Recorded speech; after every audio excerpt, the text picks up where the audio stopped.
አብዛኛው ተማሪ ወደ ዩኒቨርሲቲ ሄዶ ከ4 እስከ 7 ዓመት ይቆያል። ነገር ግን ሲመረቁ ኮንፊውዝድ ሆነውና ላይፋቸውን ዳይሬክሽን ሳያስይዙ ነው የሚወጡት። ዩኒቨርሲቲ ኦር ደግሞ ኮሌጅ ተማሪ ከሆናችሁ ይህ ቪዲዮ በዩኒቨርሲቲ ኦር ደግሞ በኮሌጅ ቆይታችሁ እንዴት ሰክሰስፉል ሆናችሁ እንደምትወጡ ያግዛችኋል። ሰላም እንዴት ናችሁ? እኔ 6ኛ ዓመት የሜዲሲን ተማሪ ነኝ።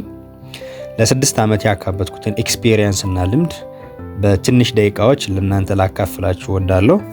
ዩኒቨርሲቲ is not just about passing exams, it is about building your future። ምን ማለት ነው? ያው ዩኒቨርሲቲ ማለት ኤግዛሞችን ፓስ አድርገን ዝም ብለን ዲግሪ ብቻ ይዘን ግራጁዌት አድርገን የምንወጣበት ቦታ ብቻ አይደለም ማለት ነው። ምንድነው እሱ? ነጋችንን ፊውቸሪታችንን ቢልድ አድርገን ዳይሬክሽን አስይዘን የምንወጣበት ቦታ ነው ማለት ነው። ነገር ግን ማንም ያልነገራችሁን ሚስጥር እኔ ዛሬ እነግራችኋለሁ። ስለዚህ 5 ቲፖችን አዘጋጅቻለሁ። የመጀመሪያው ቲፕ ምንድነው? studying in smart way ማለት ነው።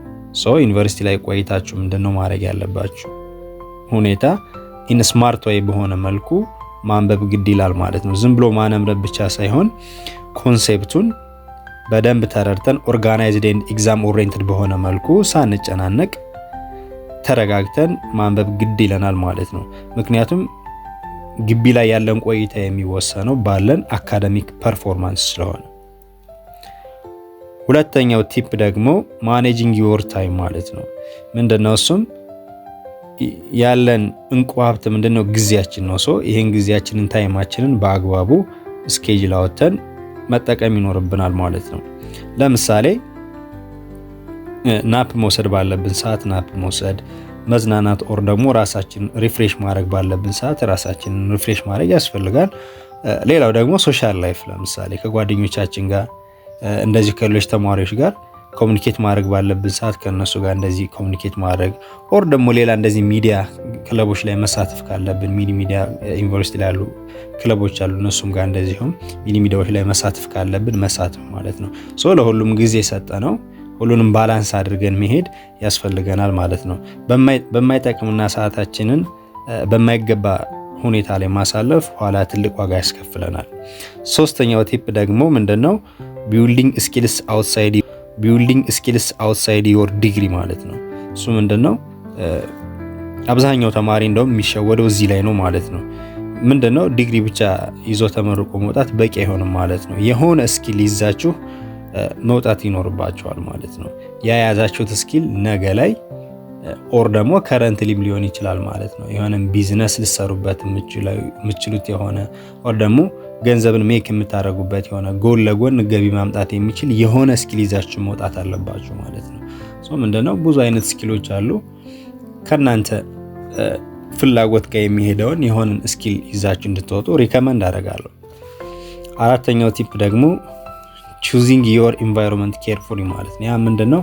ጓደኛ አመራረጥ ላይ ስማርት መሆን አለብን ማለት ነው።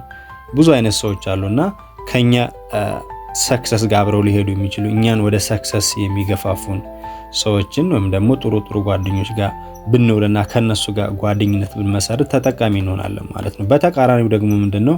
መጥፎ ልምድ ያላቸው መጥፎ ባህሪ ያላቸው ተማሪዎች ጋር ከሆነ የምንውለው ላይፋችን የመበላሸት እድሉ ሰፊ ይሆናል ማለት ነው። አይናው ከመጥፎ ጓደኛ ጋር ምናምን ስለሆን ሙሉ በሙሉ ይበላሻል ማለት አይደለም፣ ግን የመበላሸት እድሉ ሰፊ ነው። ሪስክ ውስጥ ነው የምንሆነውና እነዚህ አይነት ነገሮች ላይ ጥንቃቄ ማድረግ ያስፈልጋል። ምንድነው? surrounding yourself with goal driven students ቢሆን ይመረጣል። አምስተኛው ቲፕ take care of your energy ማለት ነው። ምንድነው? ኢነርጂያችንን ያላግባብ ዌስት ከሚያባክኑ ነገሮች መቆጠብ መራቅ ያስፈልጋል። ለምሳሌ በቂ እንቅልፍ መተኛት ካለብን መተኛት፣ በጣም ሳይበዛ ማለት ነው መጠነኛ የሆነ እንቅልፍ ስኬጁል አድርገን መተኛት ማረፍ ያስፈልጋል። ስናርፍ በቂ የሆነ ኢነርጂን ሪጌን እናደርጋለን ማለት ነው። በቻልና ያክል ደግሞ አመጋገብ ስርዓታችንን ማስተካከል፣ እንደዚሁም ደግሞ ጤናችንን ከሚጎዱ ነገሮች መራቅ፣ ጤናችንን መጠበቅ፣ ፊዚካሊ ሜንታሊ ሳይኮሎጂካሊ ጤንነታችንን ከሚጎዱ ነገሮች ላይ መራቅና ጤንነታችንን የሚጠብቁ ነገሮችን መከተል ያስፈልጋል ማለት ነው። ለምሳሌ ስፖርት መስራት ሊሆን ይችላል ኦር ደግሞ የተለያዩ ነገሮችን በማድረግ ጤናችንን መጠበቅ ግድ ይለናል ማለት ነው። ቢኮዝ ምንድነው?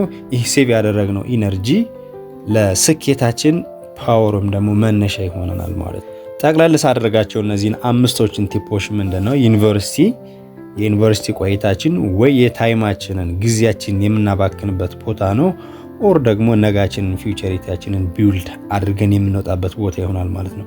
ዘ ዲፈረንስ ቢትዊን ዘም ምንድነው ዩኒቨርሲቲን እኛ የተጠቀምንበት መንገድ ኦር ደግሞ እኛ የተረዳንበት ወይ ይወስነዋል ማለት ነው።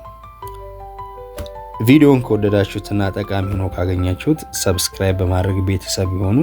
እንደዚሁም ደግሞ ሌሎች ጓደኞቻችሁ ሼር በማድረግ አድርሱልኝ። በቀጣይ ቪዲዮ እስክንገናኝ መልካም ቆይታ